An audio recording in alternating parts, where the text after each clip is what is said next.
कहने आई हूँ और श्रीमद् भागवत कथा शुरू कर दूं मैया, तो यहाँ कोई रुकने वाला नहीं है। बोलेंगे हम तो राम कथा सुनने को बैठे, हम क्यों सुने कन्हैया की कथा, सब उठ के चले जाएंगे।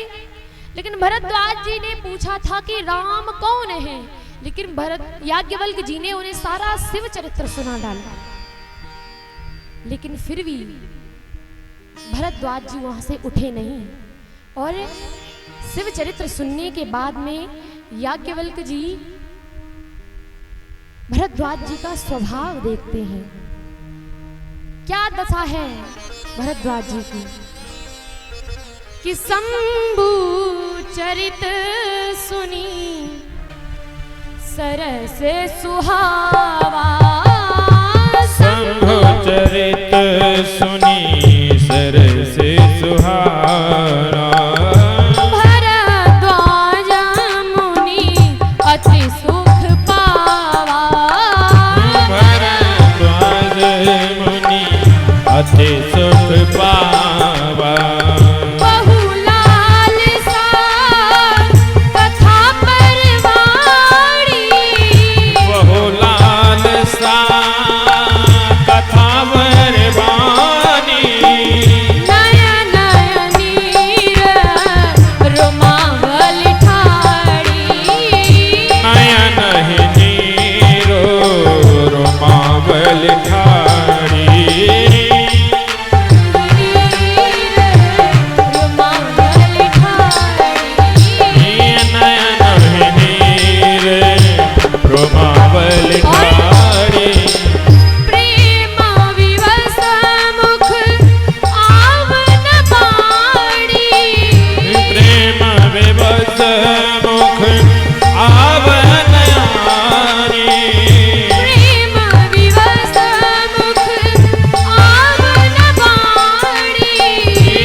याज्ञवल्क्य जी ने भरद्वाज जी की जो दशा देखी,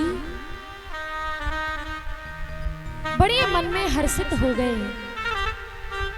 सोचते हैं कि ऐसा भक्त मैंने कभी नहीं देखा।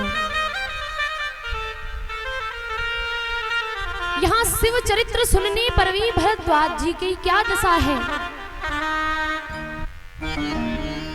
जैसे ही शिव चरित्र उन्होंने सुना, उनके नयन सजल हो गए, उनके नैनों में अश्रुधारा बह पड़ी, एक एक रोम पुलकित हो गया, एक एक रोम खड़ा हो गया, आंसू निकल रहे हैं और प्रेम के कारण भरद्वाज जी कुछ भी बोल नहीं पाए।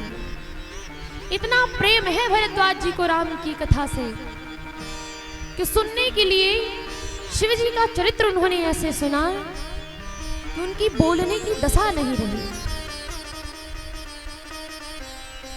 भरद्वाज जी को देख करके याज्ञवल्क्य जी बोले हैं, आप धन्य हो भरद्वाज जी, आपका जीवन धन्य है, आप धन्य हो। बार बार धन्यवाद बोला है।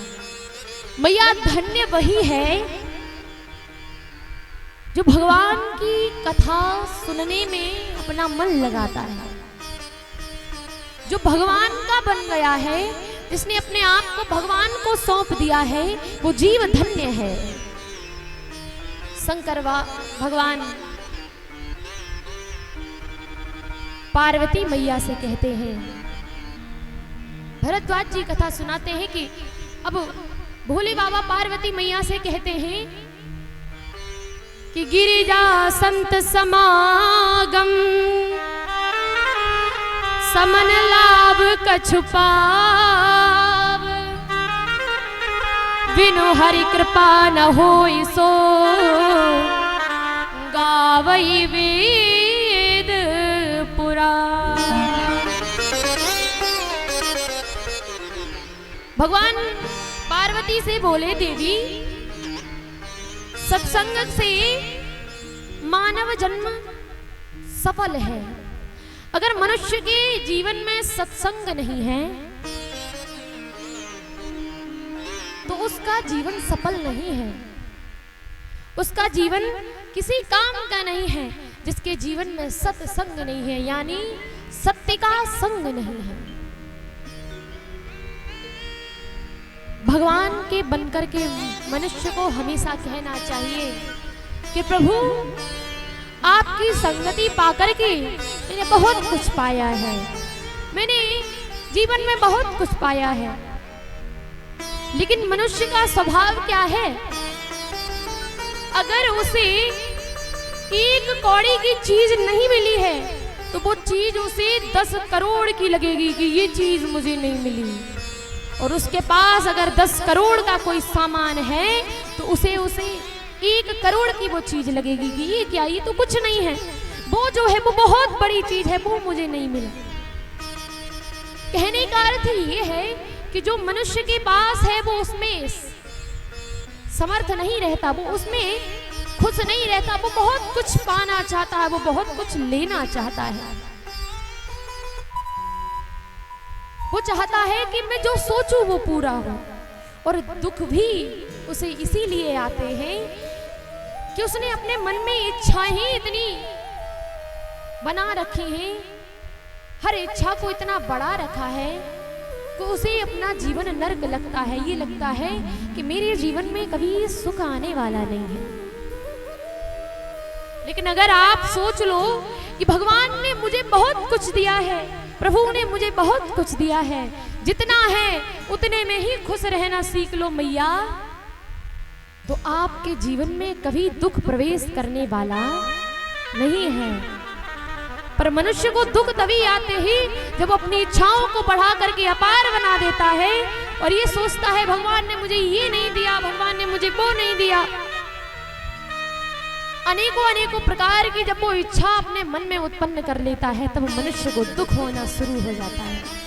इसलिए मैया इच्छाओं को कम करिए और जो है उसी में खुश रहना सीखिए।